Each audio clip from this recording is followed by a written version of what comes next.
Hey, if you've seen any of my XTool D7 videos, I'm going to show you today what I use when I'm out and around mobile. I keep this little guy in my glove box, the Konnwei KW310. When I don't want to have the D7 out with me, don't want to get the D7 stolen out of my truck, this gives me a nice, simple, affordable tool that gets the basics done. So we'll go key on here. It's my same old Ford Expedition you guys are used to looking at. And, we can read codes, which I keep this clean, so there's not going to be any stored codes there today for you. And we can look at pending codes, which are going to be empty as well. So you can erase codes with this gadget once you've read and figured out what you need to figure out. You can get rid of your CEL to see if you've corrected your problem or if your CEL comes back. This unit will bring up any freeze frames that have been stored by your ECU from events. What I really like in this unit when I'm out and around is the ability to get into the most important live data. It doesn't catch all the PIDs that the D7 catches, but let's go engine on and we will view live data, complete data set. And again, this is not going to catch everything that the D7 would catch, but it's telling us that the fuel system is in closed loop.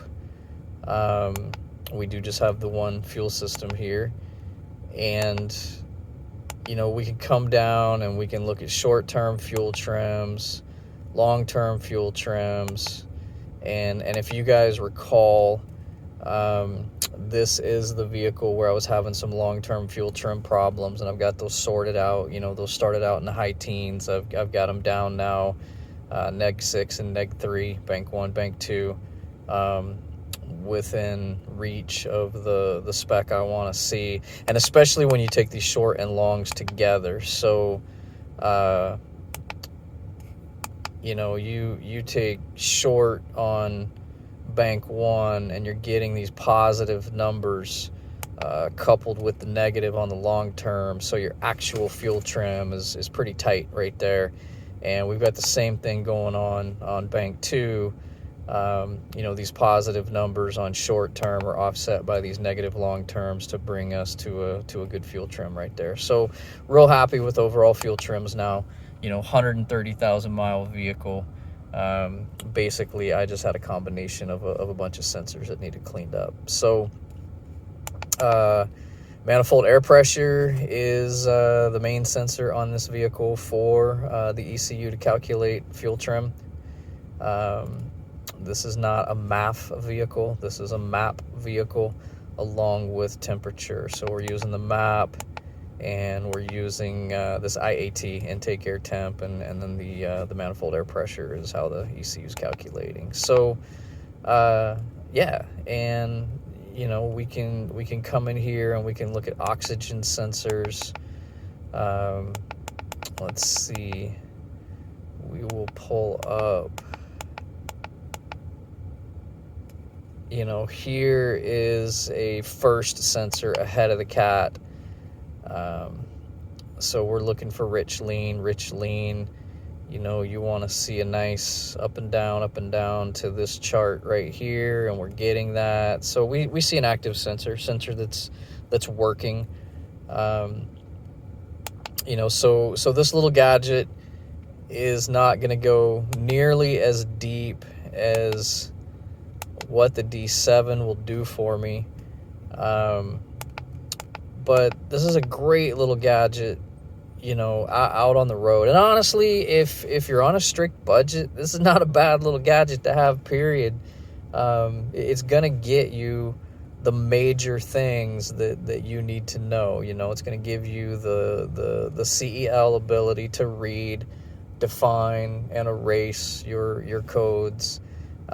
It's going to give you the major PIDs for live data, the big issues that you're going to want to get your hands around for live data. It does have some component test features. I have found that some of this hit or miss in terms of what it'll do on my truck. So, you know, the onboard monitors and so forth. You know, some of the stuff seems to work correctly on my truck. Some of the stuff seems to not necessarily work correctly on my truck. And some of it I honestly haven't fully dug into and understood things, you know, some of what these readings are. But yeah, it's a capable little tool, and especially as a mobile tool. Really like this KW310 a lot.